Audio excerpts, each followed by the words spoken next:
Hello students, I am Nidhi and today we will discuss our lesson number 4 from the book Footprint Without Feet from class 10th, A Question of Trust.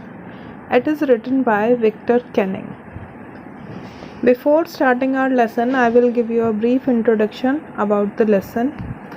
This is a story of two burglars who want to rob the same safe. The name of the first burglar is Horace Denby. He goes to rob a safe. There he meets a young lady who pretends herself to be the wife of the owner of the house. But in reality, she is also a thief. Horace opens the safe for her. He leaves his fingerprints all over the room. The lady enjoys jewels and Horace Denby is arrested by the police. He gets a term in prison. Now he is the assistant librarian in prison. So without wasting our so much time, let's discuss our lesson. Everyone thought that Horace Denby was a good and honest citizen. He was about 50 years old and unmarried and lived with a housekeeper who worried over his health. Horace Denby के बारे में सभी के सभी सोचते थे कि वो एक अच्छा और ईमानदार इंसान था. वो लगभग 50 इयर्स का है और अनमैरिड है. वो एक चौकीदार के साथ रहता था जो उसके स्वास्थ्य के लिए काफ़ी ज़्यादा चिंतित रहता था. In fact he was usually very well and happy aspects for attacks of hay fever in summer. He made locks and was successful enough at his business to have 2 helpers. Yes, Horace Denby was good and respectable but not completely honest. वो वास्तव में गर्मी के दिनों में जो है वो बुखार से काफ़ी ज़्यादा पीड़ित होने के कारण होने के अतिरिक्त प्राय उसका स्वास्थ्य जो है वो काफ़ी ज़्यादा स्वस्थ रहता था. वो ताले बनाता था और अपने व्यवसाय में काफ़ी सफल था. उसने 2 हेल्पर भी रखे हुए थे. हाँ, डोरिस हॉर्नबे जो है वो एक अच्छा और रिस्पेक्टेड इंसान था लेकिन वो पूरी तरीके से ऑनेस्ट नहीं था. 15 years ago, Horace had served his first and only sentence in a prison library. He loved rare and expensive books. यहाँ पर हमें थोड़ा सा उसके बारे में नेचर के बारे में भी पता चलेगा.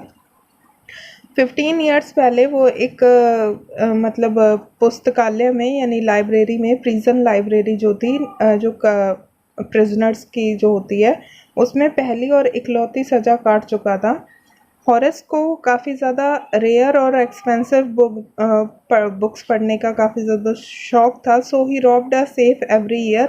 तो इसलिए वो हर साल जो है एक तिजोरी ज़रूर लूटता था. Every year he planned successfully just what he do, stole enough to last for 12 months and secretly bought the books he loved through an agent. तो यहाँ पर हमें पता चलता है कि वो हर साल जो है बड़ी सावधानी पूर्वक एक अपनी प्लानिंग करता था. जो कुछ भी उसे करना होता था और वो इतना धन जो है वो चुरा लेता था कि उसको पूरा 1 साल तक वो चला सके. और एक एजेंट के थ्रू जो है वो अपनी मनपसंद किताबें जो हैं वो ख़रीद लिया करता था. Now walking in the bright July sunshine he felt sure that this year robbery was going to be as successful as all the others. तो इस टाइम जब जून के महीने में चमचमाती धूप में उसे घूमते हुए देखा तो उसे इस बात का पक्का यकीन था कि इस बार की चोरी भी अन्य चोरियों जितनी ही सफल रहेगी. For 2 weeks he had been studying the house at the Shotover garage, looking at its room, its electric wiring, its path and its garden. This afternoon the 2 servants who remained in the garage where the family was in London had gone to the movies. Horace saw them go and he felt happy in spite of a little tickle of hay fever in his nose. तो यहाँ पर हमें पता चलता है कि उस grange में अन्य चोरियों की तरह उसकी भी सफल रहेगी. तो वो एक शॉटोवर ग्रेंज वाले घर में 2 सप्ताह से उसके मतलब उसकी पूरी की पूरी स्टडीज़ कर रहा था. उसके कमरों की, उसकी बिजली की तारों की और जितने भी जो वहाँ पर रास्ते हैं बाग को, उसके गार्डन को देखता रहता था. उस दिन दोपहर दोनों नौकर जो गैरेज में रहते थे ग्रेंज में जबकि उसका परिवार जो एक्चुअल ओनर जो था वो लंदन में रहता था, फिल्म देखने के लिए जा चुके थे। हॉरेस ने उसे जाते हुए भी देखा था और नाक में जो उसको ज़्यादातर जुकाम का असर होना शुरू हो जाता था, उसके बावजूद भी वो काफ़ी खुश हो रखा था। He came out from behind the garden wall and his tool carefully packed in a bag on his back. उसने जो है वो बाग के पीछे के रास्ते से की दीवार पर से बाहर आया और उसने औजार उसकी पीठ पर जो है जितने भी टूल्स उसको चोरी करने के लिए ज़रूरी थी वो सारे उसने अपनी बैग में पैक कर रखे थे। There were about 15,000 pounds worth of jewels in the Grange safe. तो ग्रेंज की सेफ में जो है लगभग 15,000 पाउंड्स के ज्वेलरी जो है रखी हुई थी। If he sold them one by one he expected to get at least 5,000 enough to make him happy for another year. तो उसको पता चल गया था कि वहाँ पर 15,000 पाउंड की कीमत के जो है ज्वेलरी रखी है। उसने अगर यदि वो उन्हें एक एक करके भी बेचता तो 5,000 पाउंड प्राप्त करने की उसकी जो थी उम्मीद थी कि अगर मैं एक एक को भी ऐसे बेचूंगा तो इतना मुझे मिल जाएगा। उसने एक और वर्ष तक के लिए उसको मतलब खुशी खुशी जो है जैसे वो अपनी बुक्स वगैरह खरीदने के लिए रखा रहता था उसको मिल रहा था वो। There were 3 very interesting books coming up for sale in the autumn. Now he would get the money he wanted to buy them. और जो उसको धन प्राप्त होने वाला था क्योंकि अब इस ऑटमन के यानी पतझड़ के मौसम में जो है बिक्री के लिए 3 बहुत अच्छी सी बुक्स आने वाली थी और उसको इतना पैसा मिल जाएगा इन ज्वेलरी को बेचकर कि वो अपनी मनपसंद बुक्स जो है वो खरीद लेगा। He had seen the housekeeper hang the key to the kitchen door on a hook outside. He put on a pair of gloves, took the key and opened the door. He was always very careful not to leave any fingerprints.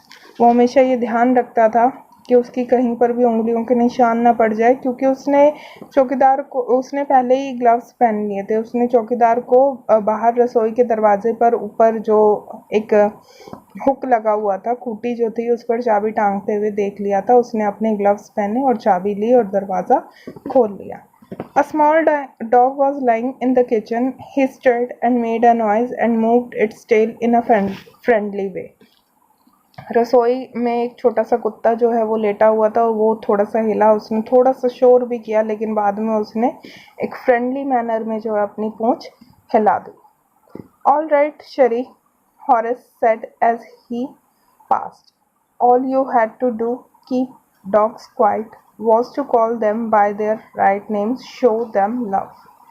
तो जब Horace उसके पास से गुजरा उस कुत्ते के पास से तो उसने कहा शरी ठीक है, कुत्तों को शांत रखने के लिए आपको उनके सही नाम से पुकारना होता है और उनको थोड़ा सा प्यार दिखाना होता है। मतलब ये उसने हमें हॉरेस ने भी बताया।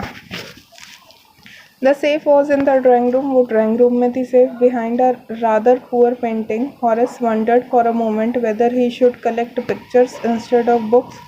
तो वो एक घटिया सी पेंटिंग के पीछे थी। हॉरेस को एक पल के लिए हैरान हुआ था कि क्या उसे बुक्स के जगह पर इन पेंटिंग्स का संग्रह करना चाहिए, लेकिन क्या हुआ आगे देखते हैं। But they took up too much room in a small house, books were better. लेकिन उसका घर हॉरेस डेनवे का जो था वो काफ़ी छोटा था तो वो काफ़ी ज़्यादा जगह ले लेती, तो इसलिए उसने सोचा कि बुक्स ही ज़्यादा बेटर रहेंगी। There was a great bowl of flowers on the table and Horace felt that his nose tickled. He gave a little sneeze and then put down his bag. He carefully arranged his stool. He had 4 hours before the servants returned. तो उसके पास अभी 4 घंटे थे जब तक कि उसके सारे के सारे जो हैं वो वापस आते नौकर। तो मेज़ पर जो फूलों का एक गुलदस्ता सा रखा हुआ था, हॉरेस को अपनी नाक में कुछ परेशानी हुई क्योंकि उसे फ्लावर्स की महक से थोड़ी सी दिक्कत होती थी। उसने हल्की सी छींक मारी और अपना जो उसने बैग था वो नीचे रख दिया क्योंकि उसके पास अभी 4 घंटे थे, क्योंकि नौकरों को लौटने में अभी 4 घंटे का समय था। The safe was not going to be hard to open. Safe इतनी ज़्यादा मतलब तिजोरी खोलना उसके लिए कोई ज़्यादा कठिन बात नहीं थी। After all he had lived with locks and safe all his life, क्योंकि वो चाबी और तालों के साथ, तिजोरियों के साथ ही अपनी पूरी ज़िंदगी रहा है. The burglar alarm was poorly built. He went to the hold and to cut its wire. He came back and sneezed loudly as the smell of the flowers came to him again. और उसने तिजोरी खोलना उसके लिए ज़्यादा कठिन काम नहीं था, क्योंकि उसने सारा जो अपनी लाइफ है वो तालों और तिजोरियों के बीच में ही गुजारी थी. जो वो चोर की घंटी जो है वो, मतलब ताकि कोई चोर आए तो वो रिंग होनी शुरू हो जाती थी, वो काफ़ी घटिया सी बनी हुई थी. वह उसकी तार को काटने के लिए हॉल में गया. जब वापस आया तो उसने काफ़ी ज़ोर से चीख मारी, क्योंकि उसको वापस उन फ्लावर्स की खुशबू जो है वो आ गई थी. How foolish people are when they own valuable things, Horace thought.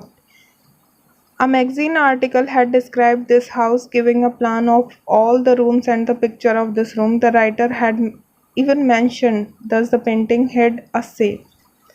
तो हॉरेस ने जो है उसने ये देखा कि जब लोगों के पास इतनी ज़्यादा मूल्यवान चीज़ें होती हैं, वो सोच रहा था कि वो कितनी बड़ी मूर्खता करते हैं. एक आर्टिकल के थ्रू उसको पता चला था मैगज़ीन के कि इसमें सभी कमरों की, जिससे कि उसने प्लानिंग करी, और इसमें उसी आर्टिकल में से कमरे के पेंटिंग के बारे में भी बताया था. तो जो हमारा ऑथर है, ऑथर ने तो इस बात का भी उल्लेख कर दिया था जब वो मैगज़ीन में जो आर्टिकल था उसके लेखक ने, कि भाई तिजोरी के पीछे जो है तस्वीर के पीछे जो है वो तिजोरी छुपी हुई है.